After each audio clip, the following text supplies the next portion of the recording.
পরীক্ষায় বহুবার রিপিট হয়েছে, ঠিক আছে? যেমন সেটা তোমার 13 আসছে, 14, 17, 18 এবং 20, টোটাল অলরেডি 5বার পরীক্ষা রিপিট হয়ে গেছে। তার মানে এটা খুব ইম্পর্টেন্ট প্রশ্ন। প্রশ্ন হলো এলএস যুগলায়ন এবং জে জে যুগলায়ন ব্যাখ্যা করো, ঠিক আছে?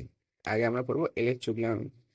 একটা জিনিস তোমার বুঝতে হবে, এলএস যুগলায়নটা তোমার হালকা মৌলের ক্ষেত্রে ঘটে এবং জে জে যুগলায়নটা তোমার ভারী মৌলের ক্ষেত্রে ঘটে, ঠিক আছে?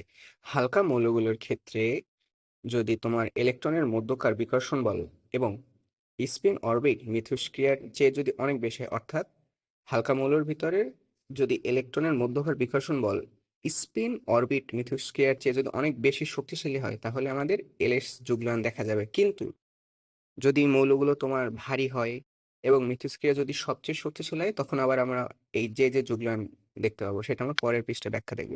এখন ধরে নিই যে কক্ষপথীয় কৌণিক ভরবেগ, এখানে কৌণিক ভরবেগকে দুইটা ভাগ করা হয়েছে, এক হলো কক্ষপথীয় আর একটা হলো স্পিন, ঠিক আছে? ধরলাম যে কক্ষপথীয় কৌণিক ভরবেগ হলো এলআই এবং স্পিন কৌণিক ভরবেগ হলো এসআই, ঠিক আছে? যেহেতু আমরা আলাদা আলাদা কৌণিক ভরবেগ নির্দিষ্ট করলাম, এখন আমরা আবার এইটার মোট বের করবো, ঠিক আছে? দেখো, আলাদা আলাদা ভাবে মোট বের করে আবার সেটাও যোগ করতে হবে। এখন দেখবো যে মোট কক্ষীয় কৌণিক ভরবেগ, এটা হলো ক্যাপিটাল এল দিতে হবে, ঠিক আছে? তাইলে এইটার সামেশনটাই হবে মোট।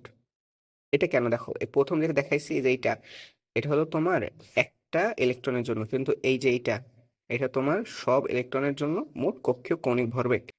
আবার নিচের সেম একই কাজ করছি, যে সব ইলেকট্রনের জন্য মোট স্পিন কৌণিক ভরবেগ হলো মানে ক্যাপিটাল এস দ্বারা প্রকাশ করলাম, ঠিক আছে? আর এটা সামেশন দ্বারা বুঝেছি মোট ইলেকট্রনের স্পিন কৌণিক ভরবেগ।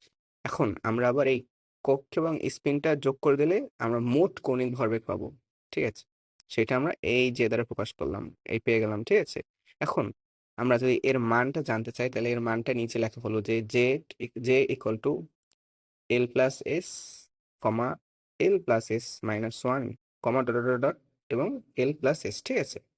এটা লিখলে ভালো হয়, ঠিক আছে? এবার লিখলে চমৎকার হয়। চলো এখন আমরা পরেরটা দেখি, যেটা হলো যে যে যুগলায়ন। দেখো, এখন আমরা পড়বো যে যে যুগলায়ন। তোমার দেখো, যে যে যুগলায়নটা তোমার মেইনলি ভারী মৌলগুলোর ক্ষেত্রে ঘটে এবং এলএস যুগলায়নটা তোমার মানে ছোট মৌলগুলোর ক্ষেত্রে ঘটে।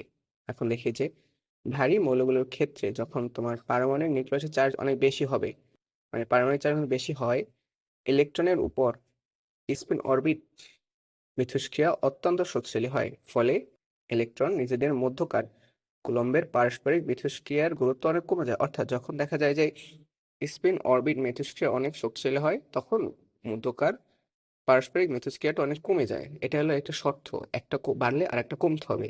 তখন আমাদের যে যে যুগলায়ন কাজ করবে, প্রতিটি ইলেকট্রনের কক্ষপথীয় ও স্পিন কৌণিক ভরবেগ প্রথমেই একে অপরের সাথে যুক্ত হয়ে একটি স্বতন্ত্র, অর্থাৎ প্রতিটি ইলেকট্রনের জন্য নিজস্ব একটি মোট কৌণিক ভরবেগ তৈরি করবে, যেটা হলো এইটা যে, ঠিক আছে? এটা কিন্তু প্রতিটা ইলেকট্রনের জন্য আলাদা আলাদা, যেটাকে তখন এবার প্রকাশ করা হয়।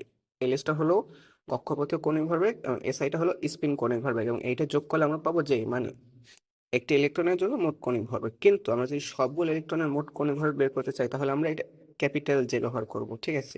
Capital J summation of small J, তাহলে আমরা পেয়ে যাব মোট কৌণিক ভরবেগ সব ইলেকট্রনের জন্য, ঠিক আছে? এটাই তোমার হয়ে গেল। ধন্যবাদ।